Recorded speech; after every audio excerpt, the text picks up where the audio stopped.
Nós estamos reunidos aqui então nessa noite, na Igreja Presbiteriana de Nova Granada, com esse propósito de mergulharmos na Palavra de Deus, de estudarmos a Palavra de Deus para descobrir, apreender quem é este Deus, qual a sua vontade para as nossas vidas. Eu dou graças a Deus pela vida de todos que estão aqui, você também, que tem acompanhado esses estudos pelo canal do YouTube, que Deus possa falar ao seu coração, e fica sempre o convite, se você mora em Nova Granada, não perca essa oportunidade. A Igreja Presbiteriana do Brasil está aqui agora em Nova Granada, e você está tendo a oportunidade de estudar a Palavra de Deus com uma boa profundidade. Nós estamos aqui justamente para isso, para estudarmos a Bíblia, que é a Palavra de Deus, revelada dos céus, para o nosso bem, para que toda a maldade do nosso coração, muitas vezes uma vida sem propósito, sem sentido, acorde para Deus, ganhe vida, desperte o verdadeiro sentido, porque você foi criado à imagem e semelhança de Deus, e às vezes pode ter se perdido pelo caminho. Está aqui essa igreja para conduzi-lo de volta a adorar a Deus, a cultuar a Deus, e esse é o tema aqui dos nossos estudos no livro de Malaquias.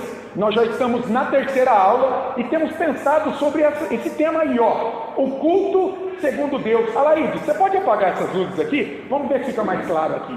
Essas da frente aqui, Alaide. Isso, olha lá, o culto segundo Deus, a mensagem de Malaquias para a igreja de hoje. O reverendo Augusto Nicodemos, nesse livreto aí, mergulhou no livro de Malaquias e extraiu princípios para que possamos adorar a Deus de maneira agradável a Ele e colhermos bênção em nossa vida, dessa adoração. Hoje é a terceira aula e hoje nós vamos pensar no seguinte: cultuar a Deus exige devoção verdadeira e sinceridade de coração. E está aí uma foto bem propícia, né? Não pode ter máscara, está vendo lá? Uma pessoa tirando uma máscara. Não.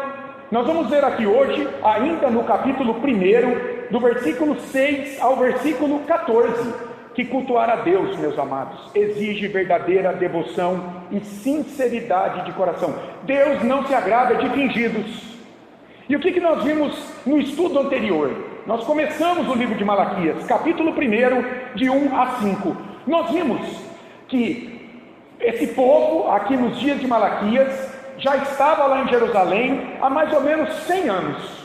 Já havia se passado o tempo dos profetas Ageu, Zacarias, também de Esdras e Neemias, e o povo já estava lá. E esse povo chegou, ficou um tempo, e acabou não vendo aquelas promessas de bênção sem fim, que lá no cativeiro babilônio, Isaías, antes do cativeiro, Isaías, mas nos dias do cativeiro, Ezequiel e Jeremias profetizaram a eles a glória do templo que seria reconstruído, a terra que seria devolvida para o povo, bênçãos na colheita. O povo não estava vendo isso, porque eles ainda continuavam pobres, oprimidos pelos inimigos, no caso os persas. Muitos não voltaram do exílio babilônio, ficaram no Egito, foram para a Mesopotâmia, outros formaram pequenas comunidades pelo caminho até Jerusalém. Então o povo se tornou o quê? Frustrado, e se tornou cínico, questionando o amor de Deus. E daí, cínico, se entregou a uma vida de pecado. E olha, Deus então vem e mostra o que por esse povo? O seu amor eletivo. Eles não eram nada, ninguém, não fizeram nada para serem eleitos, chamados para serem amados por Deus. E Deus mostra isso na história de Jacó e Esaú. Lembra? Os dois irmãos no ventre de Rebeca.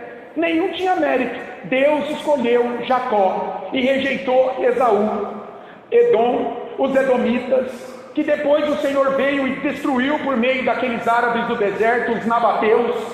Uma destruição temporária da descendência de Esaú, que apontava para todas as nações da terra que não tinham compromisso com esse Deus, com o Deus de Israel, mas o povo tinha, e Deus estava no meio da aflição daquele povo, cuidando dele. Então, a eleição de Deus na eternidade sobre o povo dele é a maior prova do seu amor para com eles. Nós vimos isso. O amor eletivo de Deus. O povo nos dias de Malaquias mediu o amor de Deus por sua prosperidade financeira, política e social. E aí? Estava difícil a vida. Esse povo se tornou frustrado pelo caminho, cínico. Será que Deus me ama mesmo? Olha a minha vida como é que está. E entregue a uma vida de pecado. Começou a viver como se não tivesse mais nenhum propósito de vida, se esqueceu de Deus. O culto, então, ele deve ser dado a Deus pelo seu amor em escolher pessoas para serem salvas por Ele da condenação de seus pecados. Nós vimos, o culto deve ser dado pelo que Deus é, pelo que Ele fez em Cristo ao te salvar do inferno eterno, ao perdoar os teus pecados pelo sangue de Jesus. Você tem que vir adorar a Deus por isso, a despeito de como está a tua vida. Politicamente falando, socialmente falando, economicamente falando.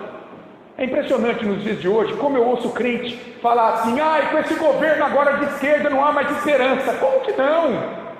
Deixa de olhar para o governo, deixa de olhar para a ideologia de esquerda e olha para o Deus que é soberano sobre toda a autoridade, sobre todo o governo, sobre todo o país.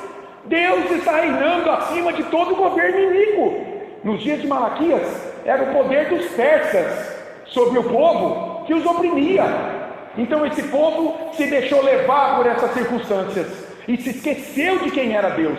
E Deus então manda o profeta para dizer: me cultuem pelo meu amor, pelo amor que eu tenho por vocês, por quem eu sou na vida de vocês. Foi isso que nós vimos na semana passada. Está lá no canal do YouTube da igreja esse estudo já. E hoje, abra sua Bíblia em Malaquias, capítulo 1, de 6 a 14. E vamos ler esse texto, que é o texto que vamos pensar aqui e tentar extrair aplicações para o culto que agrada a Deus. Esse é o propósito, irmãos. Isso aqui não é pregação expositiva. Nós estamos olhando aqui, não é sermão, é um estudo.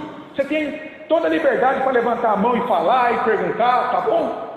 Nós estamos olhando para Malaquias para extrair princípios aplicáveis ao culto que agrada a Deus, porque o Deus de Malaquias é o Deus de hoje, irmãos. Tem gente que diz assim: não, eu não aprendo mais nada no Antigo Testamento, já passou. Não, é o mesmo Deus, numa outra dispensação, administrando o plano da redenção, não mais por figuras, por sombra, mas à luz da obra de Jesus Cristo. Mas nós temos princípios de adoração aqui. Malaquias 1, de 6 a 14. Ouça com fé aí, com atenção a leitura. O filho honra o pai e o servo ao seu senhor. Se eu sou pai, onde está a minha honra? E se eu sou senhor, onde está o respeito para comigo? Diz o Senhor dos exércitos a vós outros, ó sacerdotes, que desprezais o meu nome. Vós dizeis: em que desprezamos nós o teu nome? Ofereceis sobre o meu altar pão imundo, e ainda perguntais: em que te havíamos profanado? Nisto que pensais: a mesa do Senhor é desprezível. Quando trazeis animal cego para o sacrificardes, não é isso mal? E quando trazeis o coxo ou o enfermo, não é isso mal? Ora, apresenta-o ao teu governador. Acaso terá ele agrado em ti e te será favorável? Diz o Senhor dos exércitos. Agora, pois, suplicai o favor de Deus, que nos conceda a sua graça, mas com tais ofertas nas vossas mãos, aceitará ele a vossa pessoa? Diz o Senhor dos exércitos. Tomara houvesse entre vós quem feche as portas, para que não acendesseis de balde o fogo do meu altar. Eu não tenho prazer em vós, diz o Senhor dos exércitos, nem aceitarei da vossa mão a oferta.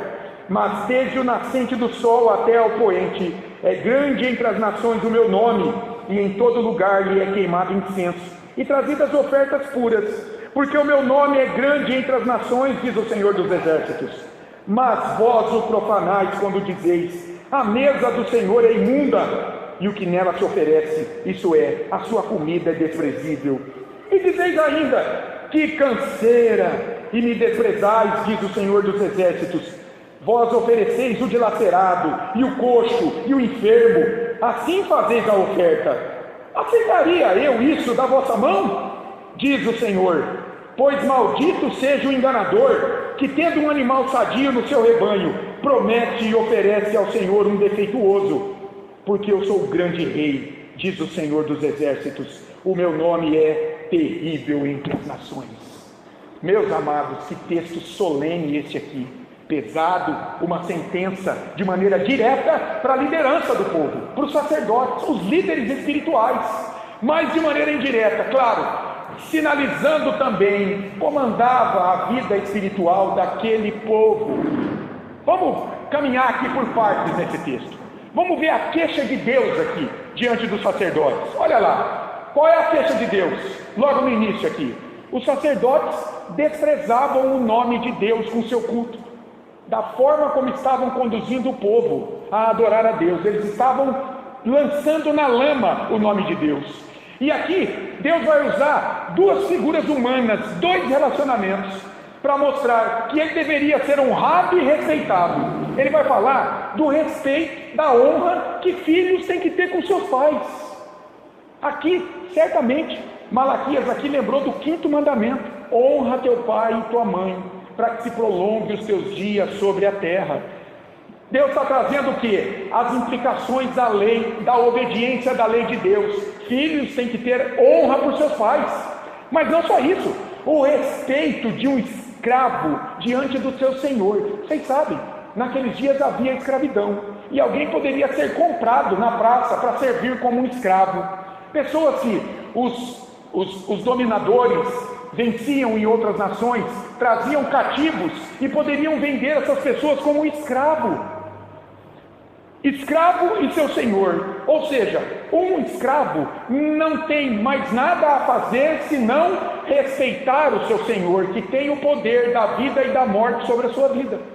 Então olha que interessante, Deus está trazendo aqui a honra de filhos com os pais, o respeito de escravos com o seu senhor, para dizer: se eu sou o Deus de vocês, cadê a minha honra e o meu respeito? Desprezo do nome de Deus estava acontecendo. E 4 vezes no texto é trazida essa expressão, o nome de Deus. Isso é importante aqui nesse texto. Por quê? Meus irmãos, o nome naqueles dias não é como a gente dá nome hoje para os nossos filhos. Como é que a gente dá nome para os nossos filhos? Porque é a tradição da família, porque a cultura local tem determinados nomes, porque eu acho esse nome bonito e esse não. Mas no Antigo Aliança, lá no Antigo Testamento, no Antigo Oriente, e em muitos lugares talvez ainda, em pequenos grupos no Oriente, não é assim. O nome tem um significado na vida daquela pessoa. O nome aponta para o caráter da pessoa, para a essência dela.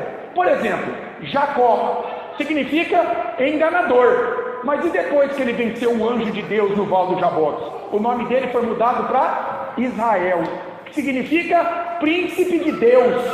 Agora esse homem seria usado obedecendo a Deus, no poder de Deus, como um príncipe dele, para conduzir a nação a adorar a Deus. O nome de Obadias significa? Obadias significa servo do Senhor. Por isso que deram esse nome a Obadias quando ele nasceu. Ele era um servo do Senhor. Os pais disseram: esse menino nasceu para ser um servo do Senhor. E Josué e Jesus têm a mesma raiz hebraica, Yeshua. Josué e Jesus, a mesma raiz hebraica, Yeshua. Yahvé é a salvação. Por isso que lá em Mateus 1:21 quiseram dar outro nome para Jesus. O anjo falou: não, ele será chamado de Jesus, porque ele salvará o seu povo dos seus pecados. Então, Jesus significa o que ele é, o que ele veio fazer, a essência dele. Ele é Salvador. Portanto, desprezar o nome de Deus é desprezar a própria pessoa de Deus. Está vendo? Por que Deus está condenando? Vocês estão desprezando o meu nome. E quando vocês desprezam o meu nome, vocês me desprezam. Como os líderes e o povo estavam desprezando o nome de Deus? Pelo menos de 2 modos. Primeiro, oferecendo coisas proibidas na lei, animais defeituosos a Deus, como sacrifício pelos pecados, e com canseira, com tédio em cultuar a Deus. Você viu o versículo 13?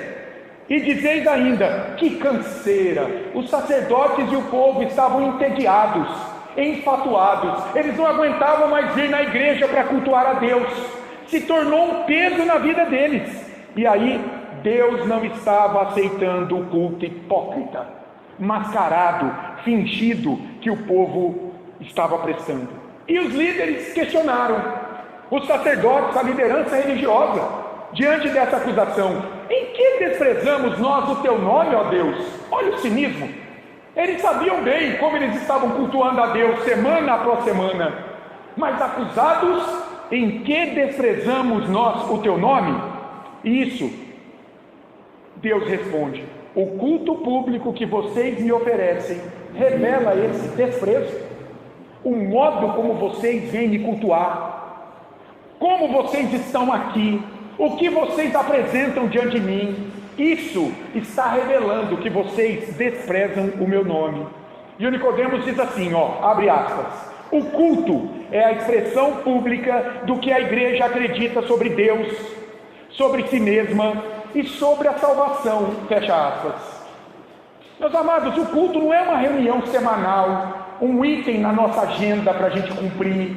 Não é algo que você fala assim, quando der eu vou. Eu visito pessoas por aí, eu acho interessante. Muitas pessoas já me disseram assim: parece ser uma igreja muito séria, eu gosto muito, quando der eu vou. Não é assim. Você não trata a igreja como uma ida ao cinema, como uma viagem à casa de um amigo. Não. O culto é a expressão pública de quem é Deus na tua vida, do que é a igreja, se ela é a noiva de Cristo, e que você pertence a esse corpo. O culto, meus irmãos, é a expressão da tua fé, é quem Deus é a tua esperança. Está tudo canalizado aqui, na mediação de Jesus Cristo hoje. E por que é importante a gente entender isso? Para a gente aprender a cultuar a Deus, para a gente ter disposição semanal em cultuar a Deus. Veja, o culto na Idade Média era muito diferente do que nós vemos hoje numa igreja reformada, por exemplo. Como é que os protestantes do século XVI encontraram a igreja? Encontraram uma igreja toda mediada por padres, por sacerdotes humanos, você só ia a Deus por meio deles, mediada pela própria igreja. Então não havia salvação fora da igreja como instituição, como pessoa jurídica. E mais, encontraram um culto mediado por santos, por sacramentos. Então o sacramento, eram muitos sacramentos, né? Não era só o batismo e a ceia, não era um meio de graça. O sacramento salvava a pessoa. Se você não tem o batismo enquanto criança, lá na idade medieval, e ainda hoje no catolicismo romano, se morrer, não tem purgatório, vai para o inferno direto, lá no catolicismo romano. Por quê? Porque o sacramento do batismo salva, tem poder salvífico em si. A água do batismo salva, como em muitas seitas. Não é só um meio de graça, um sinal externo que aponta para uma transformação espiritual quando você crê e entregou a tua vida a Cristo. Se você não passar pelas águas, você não está salvo. Na Idade Média era assim. Os reformadores chegaram e viram aquilo e falaram: vamos voltar para a Escritura. Daí, o que aconteceu com o culto? Ficou simples demais. Você está vendo aqui vitrais pintados por pintores famosos. Você está vendo aqui símbolos do Antigo Testamento. Você está vendo aqui imagens. Você está vendo aqui qualquer coisa que não um púlpito, cadeiras e a palavra de Deus sendo exposta. O culto ficou simples demais. Na Idade Medieval, a igreja, ela tinha o afã de mostrar aos leigos, porque só o clero tinha instrução no latim para cultuar a Deus. As pessoas não sabiam latim. Então o que estava na mente deles? Eles vêm aqui ver as imagens, ver os retratos, eles veem toda a pompa do lugar e a beleza de Deus então é adorada por eles. Não, os reformadores falaram: não, eles precisam conhecer a Bíblia, tem que estudar, o culto tem que ser no vernáculo, na língua das pessoas, para que elas entendam. Então o culto ficou muito simples e mediado pela fé em Cristo, não mais pela igreja como instituição, não mais por pessoas, não mais por sacramentos. Eles olharam para a Bíblia e falaram: Romanos capítulo 1, é a fé em Cristo que salva e não as obras da lei. Tudo isso, nos dias de Malaquias, estava sendo em algum grau visto na vida hipócrita e cínica desse povo, que estava tratando o culto como algo mecânico, como era na idade medieval. Veja, a resposta de Deus, qual vai ser? 4 pontos aqui, dos versículos 7 ao 14, após fazer essa introdução. Primeiro, o desprezo pelo nome de Deus, em razão do tipo do culto oferecido, é comprovado por Deus. Deus vai mostrar como é que ele estava sendo desprezado. Depois, Deus diz que não aceitava o culto prestado. Isso é sério demais. Fecha a igreja. Eu não quero esse tipo de culto. Em terceiro lugar, o culto deve ser prestado com disposição física e mental. Lembra a música? Integridade. Você tem que estar aqui física, mentalmente e espiritualmente. E em quarto lugar, nós vamos ver, Deus amaldiçoa aquele que busca enganá-lo com o seu culto. Ah, quanta gente amaldiçoada dentro da igreja hoje. Vem barganhar com Deus suas bênçãos. Senhor, eu estou mal, então eu vou lá. O dia que eu estiver bem, eu não vou mais. Quanta gente nessa vibe por aí. Nós vamos entender. Então, a primeira coisa que Deus fala aqui para o povo, Deus revela um culto corrompido. Olha o versículo 7. O que o povo estava oferecendo a Deus?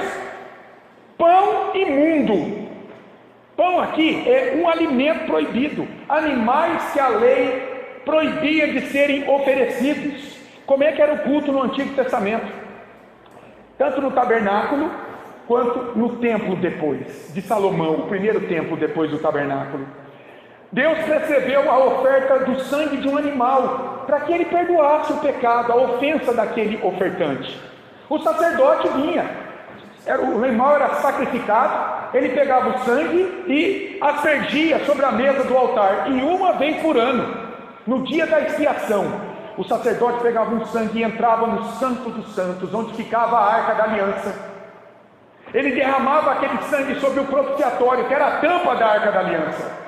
A lei estava lá dentro, a tábua com os mandamentos que Deus deu a Moisés. Aquele sangue do animal cobria o propiciatório, cobria a lei, evitava que a quebra da lei pelos pecados do ofertante daquele sangue o condenasse diante de Deus. Esse sangue, todo esse sistema sacrificial, apontava para quem? Para Cristo, aquele que viria.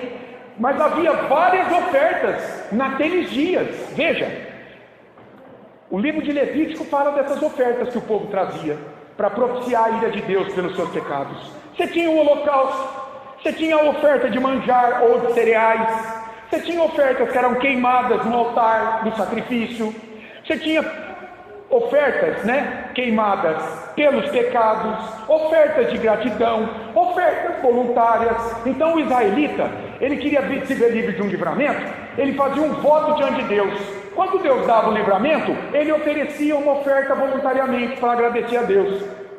Então você tinha vários tipos de oferta. Quem fazia isso? Eram os sacerdotes. Eles zelavam pelo culto, segundo prescrito por Deus. Por quê? Porque tudo isso apontava para Cristo.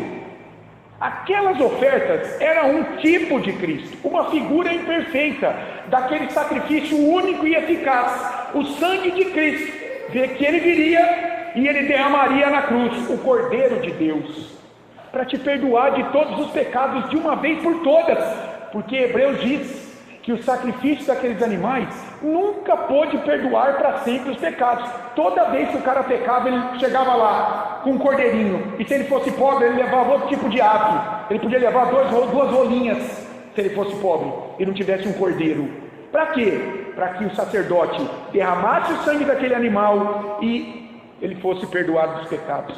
O sacrifício de Cristo foi feito uma única vez e de maneira eficaz.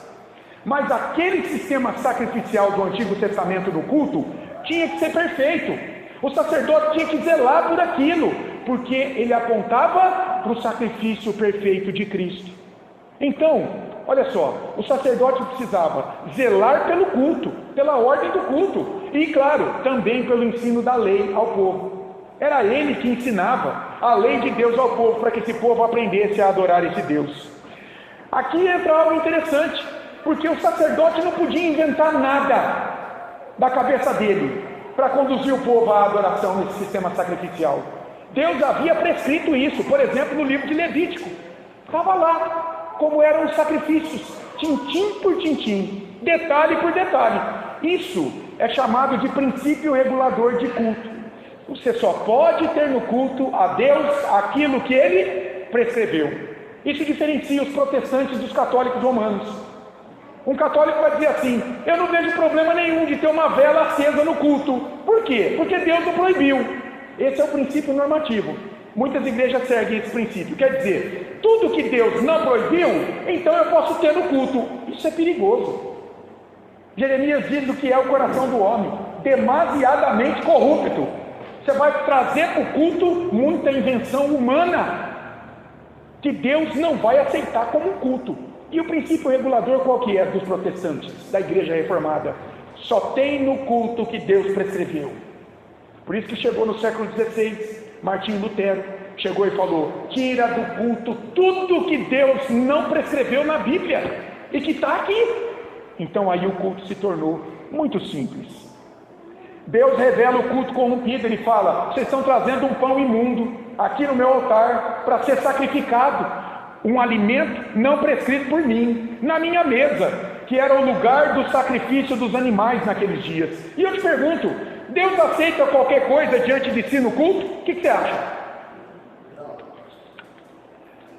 Olha só, Romildo, você tem tua casa e você tem as regras da tua casa. Alguém pode chegar lá convidado por você e querer botar o pé na tua mesa?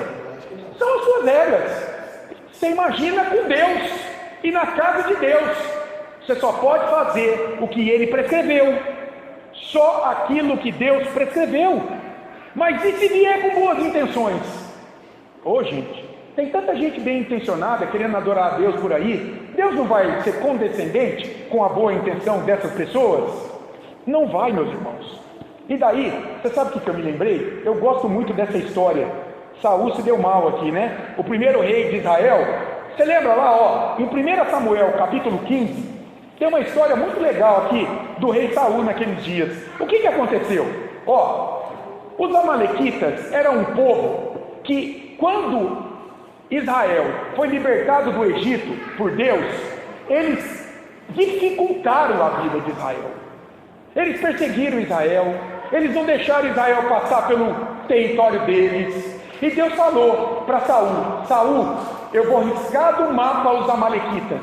Você vai fazer o seguinte: você vai lá, você vai matar todo mundo, não vai sobrar ninguém. Essa era a ordem de Deus para exterminar esse povo. E o que Saul fez? Vocês vão ver aqui. Olha lá, 1 Samuel 15, eu vou ler só alguns versículos. Ó, 1 Samuel 15, de 9 a 11. E Saul e o povo pouparam a Agag, era o rei dos amalequitas, e o melhor das ovelhas e dos bois, e os animais gordos, e os cordeiros, e o melhor que havia, e não os fizeram destruir totalmente, porém toda coisa vil e desprezível destruíram. O que Saul fez? Poupou Agag, o rei dos amalequitas, e o melhor dos animais, para oferecer a Deus. Gente, isso não era bom? Vocês entenderam? Ele fez isso, ok? Agora, versículos 10 e 11. Então veio a palavra do Senhor a Samuel dizendo: arrependo-me de haver constituído Saul rei, porquanto deixou de me seguir e não executou as minhas palavras. Então Samuel se contristou e toda a noite clamou ao Senhor. Agora versículos 18 a 19. Enviou-te o Senhor a este caminho e disse, é Samuel falando com Saul: vai e destrói totalmente esses pecadores, os amalequitas, e peleja contra eles até exterminá-los. Porque pois não atentastes à voz do Senhor, mas te lançaste ao despojo e fizeste o que era mal aos olhos do Senhor? Versículos 22 e 23. Porém Samuel disse: tem porventura o Senhor tanto prazer em holocaustos e sacrifícios, quanto em que se obedeça a sua palavra? Eis que o obedecer é melhor do que o sacrificar, e o atender melhor do que a gordura de carneiros. Visto que rejeitaste a palavra do Senhor, Ele também te rejeitou a ti, para que não sejas rei. Vocês entenderam aqui? Saul estava cheio de boa intenção, Romildo. Ele queria fazer o melhor para Deus. Deus falou: eu não mandei você fazer isso. A tua boa intenção não serve para me cultuar. A minha palavra era: destrói tudo. Então, melhor do que sacrificar é obedecer a Deus. Agora, gente, linka isso aqui com culto. Deus não aceita o culto nos dias de Malaquias por duas razões, fora da sua prescrição. Estavam oferecendo pão imundo, alimento que ele não tinha prescrito, e mais, com uma atitude de desprezo e de indiferença. Ai, que canseira, hein, Deus? De novo aqui no domingo, de novo aqui na terça, na quinta. Deus revela o culto corrompido. Veja, Deuteronômio, por exemplo, capítulo 15, versículo 21, havia uma ordem clara de que tipo de animal poderia ser oferecido e que tipo não podia. O versículo 8 diz assim, aqui de Malaquias, 1:8. Quando trazeis animal cego para o sacrificar, não é isso mal? E quando trazeis o coxo, ou seja, o aleijado, ou o enfermo, cheio de doença, não é isso mal? Era esse tipo de animal. Aquilo que sobrava no rebanho dos israelitas. Sabe aquela coisa? Imagina, estava chegando o momento do israelita cultuar a Deus no tabernáculo, ou aqui nesses dias, no templo de Zorobabel. Ele olhava para o rebanho dele, via aquelas ovelhas, aqueles carneiros gordos, e viam lá, ou doente, ou aleijado, ou então, um animal que havia sido dilacerado pelas feras do campo, foi tomado com violência. O dono ia buscar lá a cabeça, pedaço do corpo, e trazia e oferecia a Deus. Isso era um tapa na cara de Deus. Isso não tinha sido prescrito. E Deus vai falar assim: oferece esse animal para um governador para ver se ele vai aceitar. Naqueles dias, havia em Jerusalém um governador persa. Lembra? O povo estava dominado pelos persas. Foi Ciro o persa que libertou o povo do cativeiro babilônico. Deus está dizendo, essa autoridade humana não ia aceitar esse animal, e eu devo aceitar? Olha o versículo 9. Vocês oferecem, o versículo 9 diz assim: agora, pois, suplicai o favor de Deus, que nos conceda a sua graça, mas com tais ofertas nas vossas mãos, aceitará Deus a vossa pessoa, diz o Senhor dos Exércitos. Sabe o que estava acontecendo? Olha que ironia nesse culto. O povo, durante a semana, durante a sua vida, buscava a Deus em oração, queria a bênção de Deus, mas depois dava o pior para Deus e queria ser abençoado por Ele. Então, oferecer sacrifícios não garante o favor de Deus, como muitas pessoas hoje são impulsionadas. Vem aqui, entregue o teu apartamento para Deus, entregue isso aqui para Deus, faça uma promessa para Deus, entregue o melhor para Deus. Deus quer o teu coração, Deus quer a sinceridade, a disposição em servir. As pessoas reduzem tudo à questão financeira muitas vezes hoje. Não, Deus quer você inteiro, o teu tempo, os teus dons, a tua disposição. Então aqui Deus está falando para o povo, aqui no versículo 9 assim: vocês suplicam a minha graça, querem bênçãos, mas oferecem o pior para mim. E aqui é muito interessante o que acontece nesse versículo 9, meus irmãos, que depois a gente vê no versículo 10 repetido. Você prestou atenção aqui? Olha aqui, eu vou ler de novo o 9. Agora, pois, suplicai o favor de Deus, que nos conceda a sua graça, mas com tais ofertas nas vossas mãos, ou seja, um pão imundo, um animal não prescrito, aceitará ele a vossa pessoa. Você entendeu a ligação entre a oferta e a pessoa do adorador? Com tais ofertas diante de mim, eu vou aceitar a vida de vocês? Isso aqui é muito interessante. Você lembra da história de Abel e Caim? Descendentes de Adão e Eva. Quem que era Caim? Um lavrador. E ele trouxe de um fruto da terra para Deus como oferta. E Abel era pastor de ovelhas e trouxe do melhor do seu rebanho. Do melhor que ele tinha, ele trouxe. E Hebreus 11:4 diz que Abel foi aprovado por Deus em razão da sua oferta. Veja, a pessoa de Abel, a vida desse adorador foi aprovada diante de Deus em razão da sua oferta. Então, uma oferta desqualifica o adorador. Assim como um adorador insincero não pode ser abençoado pela sua oferta. Olha a relação entre a pessoa do adorador e a oferta que ele traz, irmãos. Isso é muito sério e eu acho muito legal aqui. Da mesma forma como Abel foi aprovado em razão de ter dado o melhor do seu rebanho para Deus, as primícias, e Caim não, porque deu de qualquer fruto da terra. Nos dias de Malaquias, Deus não aprovava o adorador em razão da qualidade da sua oferta. Ele dava o pior que havia no seu rebanho, um pão imundo, um animal dilacerado, enfermo, aleijado para Deus. Isso aqui é muito interessante. Deus não aceita o culto corrompido, então.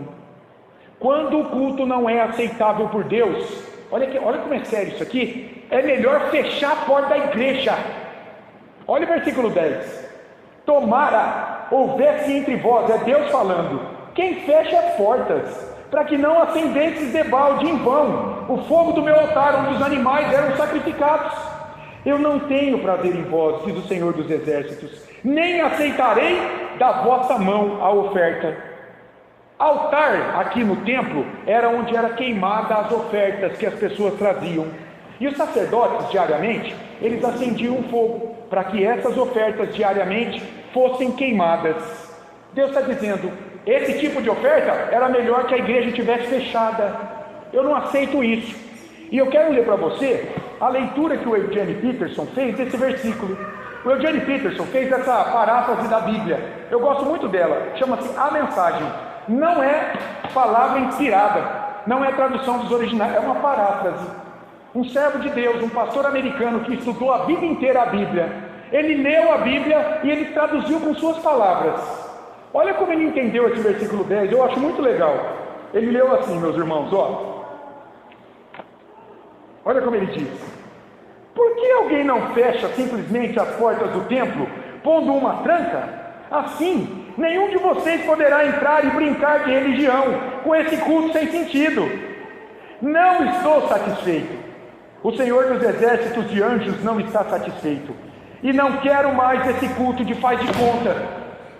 Eu acho impressionante. É isso que ele leu aqui, nesse versículo 10 aqui. Deus leva a sério o culto público, meus irmãos. Porque o culto público aqui na igreja é reflexo da vida do adorador durante a semana. Não dá para enganar Deus, vindo aqui no domingo, no cultuar, tendo uma semana toda quebrada diante dele. Então, a gente vive cultuando a Deus no domingo, mas vive durante a semana como se Deus não merecesse ser honrado e respeitado como um pai e um senhor, como começou o texto aqui. Não é assim. O culto é levado a sério. É por isso que a igreja reformada leva a sério o culto. É por isso que aqui você não vai ver jogo de luz. Aqui você não vai ver cantor gospel famoso vindo aqui cantar. Aqui você não vai ver jogral. Aqui você não vai ver dança. E dentre outras coisas. Porque nós estamos reunidos aqui na presença desse Deus. É o mesmo Deus. E nós não podemos correr o risco de que Ele não se agrade do nosso culto. Então o culto tem que ser simples e mediado por Jesus Cristo. Nós vamos ver no final. Não pela nossa justiça, mas mediado por aquele que cultuou a Deus de maneira perfeita, que foi Jesus. Qualquer reunião de pessoas que não tenha Jesus mediando essas pessoas e Deus, é um culto desagradável a Deus. Esses homens e mulheres aqui nos dias de Malaquias, estavam cultuando a Deus segundo a sua própria mente, do seu próprio jeitinho, e Deus estava dizendo: fecha a porta da igreja, eu não tenho prazer nisso aqui. Deus não aceita o culto corrompido. Deus aceita o culto pagão bem intencionado? Por que não, né? Quanta gente bem intencionada cultuando a Deus, buscando. Será que Deus não aceita um culto pagão bem intencionado? Quando a gente lê o versículo 11, parece que é isso. Olha o 11. Mas desde o nascente do sol até o poente, ou seja, em todo o mundo, é grande entre as nações o meu nome, fora de Israel, gente.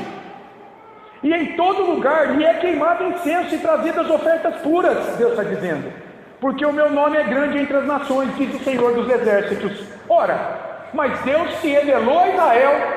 Como é que as demais nações pagãs podiam queimar incenso e cultuar a Deus de maneira agradável a Ele? Malaquias não estaria se contradizendo aqui? Entenderam? Deus aceita o culto pagão fora de Israel, mesmo que bem intencionado? Não. Prova disso? é que as nações que viviam lá em Canaã, lembra? Nos dias lá de Josué, que fez o povo entrar em Canaã, a terra prometida, o que Deus fez? Conduziu Josué, depois os reis, a exterminar os cananeus, os jebuseus, os girgazeus, os ferezeus. Eram nações que viviam em Canaã, que eram politeístas, não conheciam a lei de Deus, o Deus de Israel. Então, Deus não aceita o culto pagão bem intencionado. Se você olhar o versículo 11 aqui, esses verbos aqui, eles estão no presente, ok? Mas eles podem ser muito bem traduzidos, todos eles, como verbos no futuro. E a Revista Corrigida já traz esses verbos no futuro. Então a gente pode ler assim, mas desde o nascente do céu até o poente, será grande entre as nações o meu nome, e em todo lugar será queimado incenso, e serão trazidas ofertas puras, porque o meu nome é grande entre as nações, diz o Senhor dos Exércitos. Essa tradução no hebraico pode ser feita, colocando estes verbos não no presente, como se povos pagãos naqueles dias prestassem culto a Deus, não, mas como um culto futuro virá. Alguém virá no futuro, e por meio deste eu serei plenamente adorado. É claro que isso aqui é uma profecia preditiva, escatológica, que está apontando para o Messias. Deus está falando para o povo que a esperança para eles está no culto restaurado, quando vier o Messias. Jesus virá e ele prestará um culto, e o povo mediado por ele agora começará a prestar um culto agradável a Deus, culto que será plenamente prestado no retorno dele, quando ele voltar em glória para julgar céus e terra. Aí sim, a igreja, pelos séculos dos séculos, estará prestando um culto nos céus, adorando a Deus. Tem gente que diz assim, eu quero morrer e ir para o céu, que aí acabou o trabalho. Não, você não entendeu o que vai ser a tua vida no céu. Você vai ser um adorador eterno, é um servo de Cristo eterno no céu. Só que é um trabalho que não vai dar trabalho, é um trabalho que não vai ser pesado, vai ser prazeroso. Então esse versículo 11 está dizendo que pelo Messias, quando ele vier, ele vai prestar um culto totalmente agradável a mim, ele vai mediar o culto do povo diante de mim. Deus está falando para esse povo. Deus não está aqui dizendo que povos pagãos podem adorá-lo, não podem, mas que aquele Messias se virá, essa esperança da sua vinda, então prestará um culto que será verdadeiramente agradável a Deus. Agora, de outro lado, olha só, eu fiquei pensando, não havia pessoas de fora de Israel que conheceram o Deus verdadeiro e passaram a cultuá-lo? Por exemplo, lembra de Raabe, a prostituta de Jericó? Ela foi salva porque se rendeu a Deus, temeu a Deus. Lembra de Ruth, uma moabita, no dia de Noemi? Também, ela ficou lá com Noemi, ela quis caminhar no meio do povo de Deus, confiando nesse Deus. E nos dias do profeta Jonatas, hein? Lembra de Nínive, capital da Síria, que logo mais viria e destruiria o reino de Israel, o reino do norte? Jonas foi lá, os ninivitas, muitos deles se arrependeram, inclusive o rei tirou suas vestes reais, botou pano de saco e se deitou, botou a cara no pó da terra diante do Deus de Israel. Então, pode ser que mesmo nos dias de Malaquias, havia pessoas em outros povos que não em Israel, que adoravam o Deus verdadeiro, porque conheceram esse Deus verdadeiro, sendo pregado de alguma forma a eles, não é? Então tem essas duas interpretações desse versículo 11. Agora, em terceiro lugar, o que Deus exigia do povo aqui? Como que o povo profanava o nome de Deus? Eles não tinham disposição física e mental de adorador. Eles não estavam íntegros na presença de Deus. É o que dizem os versículos 12 e 13. Olha o 13. E dizeis ainda, que canseira, e me desprezais. Que canseira o povo lá, os sacerdotes. Que enfado, que chatice, que mesmice, que tédio. Hoje, meus irmãos, nós temos muitos pastores que estão cansados de adorar, pessoas sem ânimo nas igrejas, sem disposição para cultuar a Deus. São cultos mecânicos, cheios de presença física. Muitos lugares lotados, mas vazios de adoradores em espírito. Pessoas cumprindo uma rotina semanal. Domingo eu tenho que ir na igreja. Esse eu tenho que ir já é perigoso, porque eu tenho que pagar minhas contas. Quando você fala eu tenho que fazer isso, isso denota obrigação. Obrigação. Não, meu caro. Você vem aqui como gratidão pela salvação recebida em Cristo. Você vem aqui porque esse Deus Todo-Poderoso se revelou a você e tem chamado você à comunhão com Ele para mudar a tua vida, para te dar verdadeiro propósito de vida. É por isso que você vem cultuar a Deus. Então você vem com o coração alegre, animado. Mas nos dias de Malaquias não. Religiosos, culto mecânico, prestado sem vigor espiritual. Deus abominava isso. Pessoas sem ânimo, sem alegria de cultuar a Ele, interessados nas bênçãos e não no Deus que abençoa. E por fim, Deus amaldiçoa o enganador. Certamente aqui, esse amaldiçoa do versículo 14, pois maldito seja o enganador. A gente se lembra lá de Deuteronômio 27 e 28, onde Deus traz as bênçãos da aliança na obediência a Ele que traz vida, e a maldição na desobediência à aliança de Deus. De um lado as bênçãos, de outro lado as maldições. E por que a gente vê isso aqui? Olha aqui o 14, pois maldito seja o enganador. O que o enganador estava fazendo? Ele tinha um animal bom, ele tinha um pão sadio, mas ele trazia o pior. Ele havia feito um voto a Deus, para que Deus desse um livramento a ele, e aí ele oferecia uma oferta voluntária depois, do pior que ele tinha na vida dele. E Deus diz, lá em Eclesiastes 5, de 1 a 7, Salomão está meditando sobre a loucura de votos precipitados. Ele está dizendo, cuidado ao fazer um voto diante de Deus, cumpra o voto, ou então não faça, porque Deus não se agrada de loucos, daquele que faz um voto, empenha a sua palavra diante de Deus, e depois não cumpre. A loucura dos votos precipitados. Provavelmente aqui, muitos israelitas faziam um voto em momento de aperto, e depois, na hora de cumprir o voto, trazia qualquer coisa diante de Deus. Ele prometia isso, como eu disse, uma oferta voluntária do povo em razão de algum livramento, e depois não cumpria. Deus quer receber no culto público o melhor da vida de seus adoradores, e não reduza isso a dinheiro como muitos fazem hoje. Deus quer o teu coração, quer o teu tempo, quer a tua disposição. Sim, Ele quer os seus recursos, porque Ele tem te dado tudo a cada dia. Então quando Ele pede dízimo e oferta, é para provar o que há no teu coração, é para provar se você confia nele, ou se você confia nos recursos que Ele tem te dado aqui, e se esqueceu dele.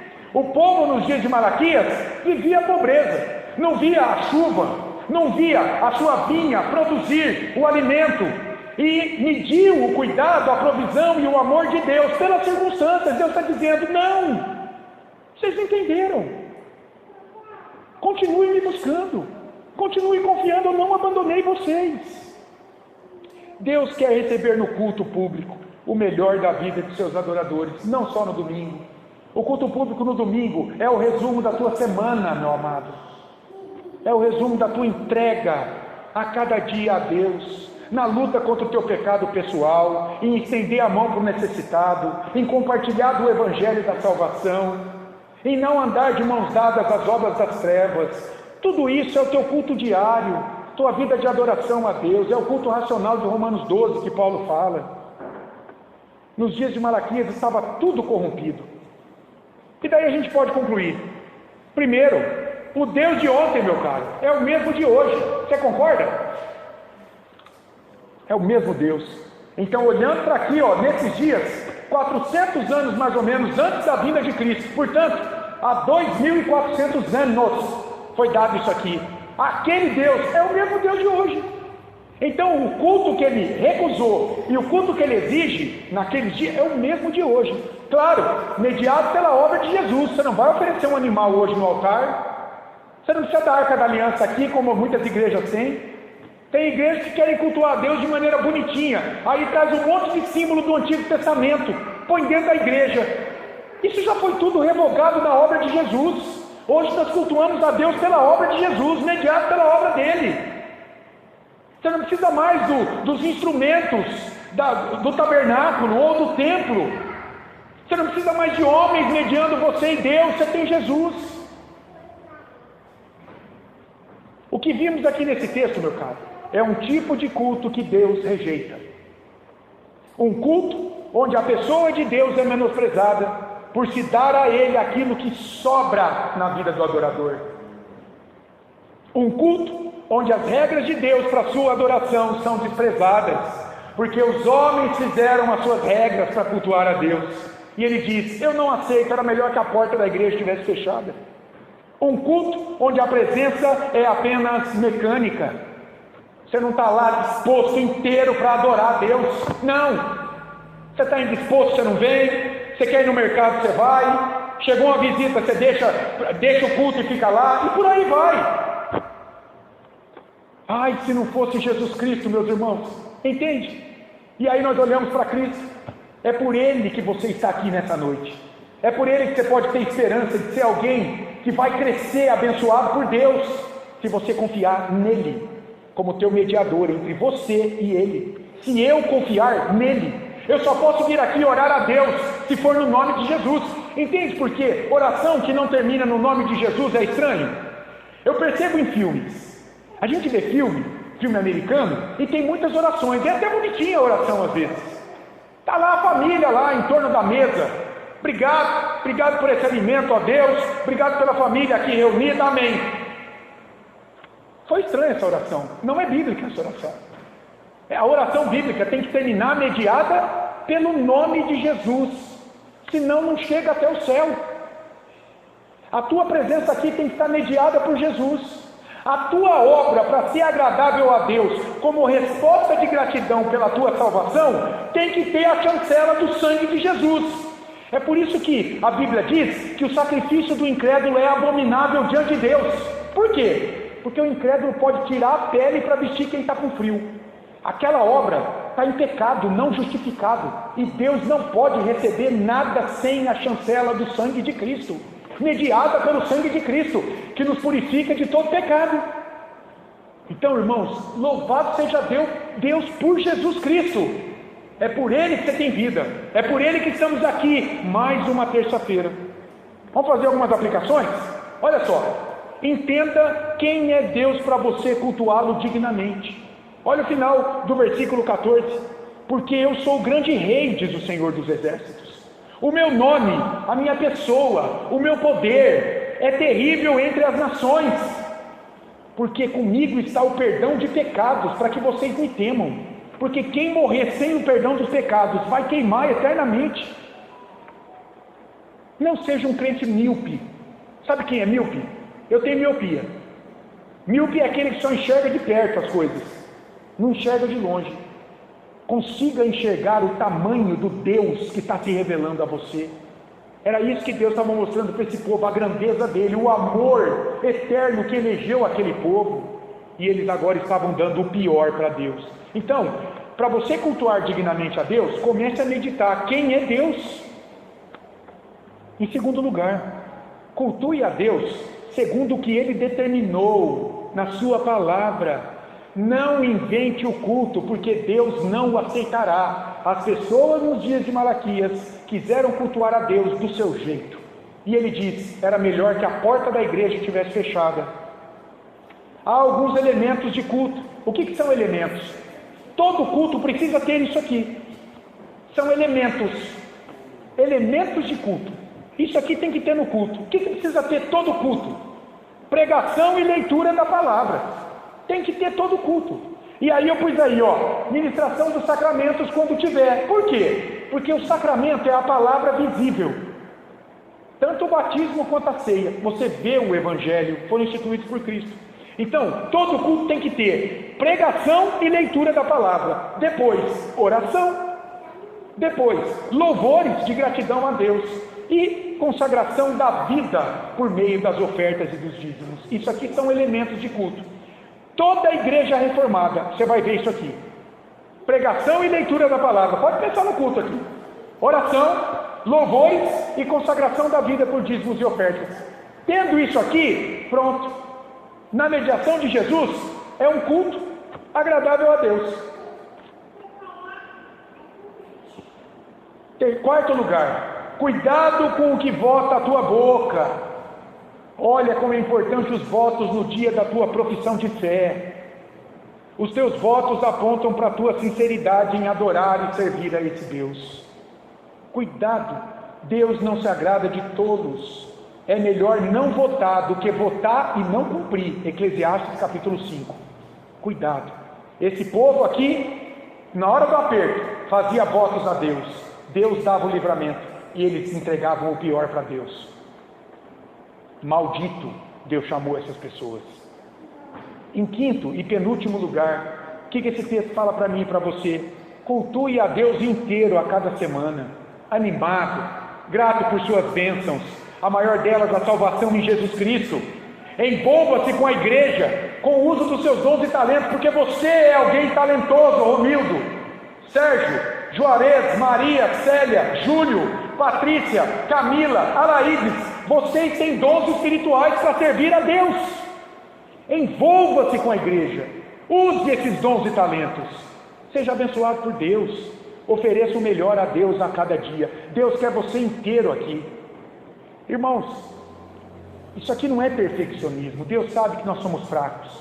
Cada um chega aqui de um jeito no dia do culto. Tem gente que chega cansado, traz muitos problemas, está preocupado. Nós somos humanos, o pecado ainda nos desabilita, não é? Graças a Deus por Jesus Cristo. Percebe? É por meio dele. Ele está na tua presença. Quando Deus olha para você, se você está com a tua vida na mão de Jesus, Ele não olha para a tua insuficiência e a tua incapacidade. Ele olha para Jesus e para a perfeição de Jesus em você. Romildo, se Ele olhasse para mim e para você, Ele nos condenava. Mas se você tem tua vida na mão de Jesus, Ele olha para Jesus na tua presença. Na tua presença, Patrícia, Alaídes, na presença de todos nós.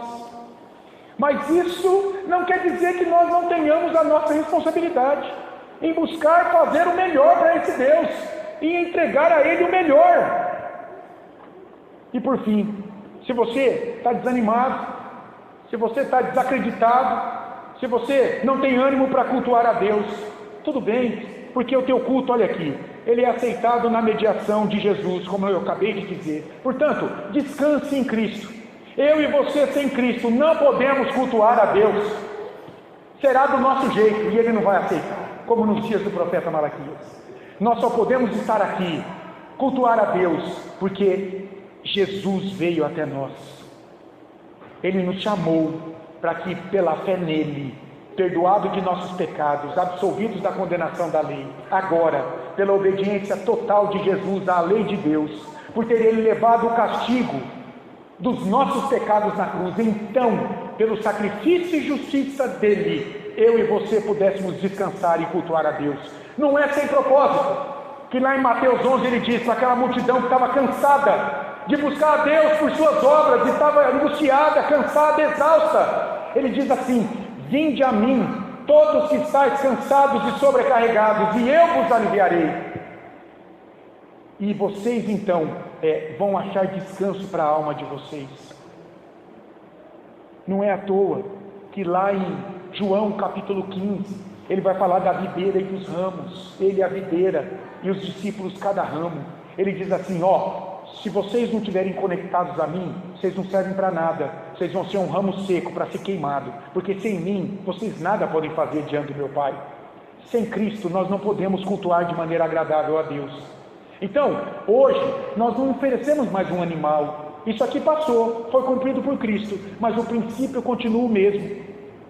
Nós precisamos cultuar a Deus sabendo que, confiados em Cristo, pela fé depositada nele, então nós temos o Espírito Santo em nós, nós temos ânimo, disposição para viver cada dia, oferecendo o melhor para Deus em nossas vidas. É isso que Deus quer, é isso que Ele quis na vida desse povo naqueles dias, e o povo não estava dando, mas graças a Deus por Cristo hoje. Amém, meus irmãos? Esse culto agradável a Deus, mediado por Jesus Cristo, nosso Senhor. Nós vamos orar para encerrar aqui esse nosso momento de estudo bíblico. E mais uma vez nós agradecemos a Deus pela vida do Romildo, pela vida dessas crianças maravilhosas, viu? Todo domingo às 9 da manhã nós temos estudo aqui. Tem a professora Maria, a professora Sabrina. Comece a participar aqui conosco de maneira mais assídua, de maneira mais dominical, vocês serem abençoados, vocês conhecerem esse Deus também. E você também, Romildo, você está convidado para retornar aqui. Quinta-feira às 8 horas, reunião de oração. Domingo, 9 da manhã, estudo. 7 da noite, culto. Venha cultuar a Deus, comece, se aproxime de Deus, venha ser abençoado, ser amado pela igreja, desfrute desse amor da igreja pela tua vida, da oração dos irmãos também e do conhecimento de Deus. Vamos orar para encerrar? Obrigado, Pai, mais uma vez essa oportunidade de podermos adorar o teu nome meditando em tua palavra, Senhor. Ensina-nos, ó Deus, cada dia mais a oferecermos um culto agradável ao Senhor, não só ao domingo, mas cada dia da semana, Senhor. Ajuda-nos a vivermos confiados em Jesus Cristo como nosso Senhor e Salvador, como um mediador perfeito entre nós e o Senhor. É tudo o que precisamos, Senhor, de Jesus Cristo em nossas vidas, da fé nele, da justiça perfeita dele sobre nossas vidas, para oferecermos um culto agradável ao Senhor. Ó Deus, ajuda-nos aqui enquanto caminhamos nesta vida de dor, ainda, Senhor, na presença do pecado em nós, tantas vezes nos entristece, Senhor. Ajuda-nos, Pai, a olharmos para Cristo nessa hora e a dependermos de Cristo, da obra suficiente e eficaz dele, para que possamos cultuar dignamente ao Senhor. Leva-nos de volta para os nossos lares, guardados pelo Senhor, e nos usa amanhã, mais um dia, Senhor, para que possamos cultuar ao Senhor por meio de Cristo de maneira agradável. Assim oramos em nome de Jesus. Amém. Amém.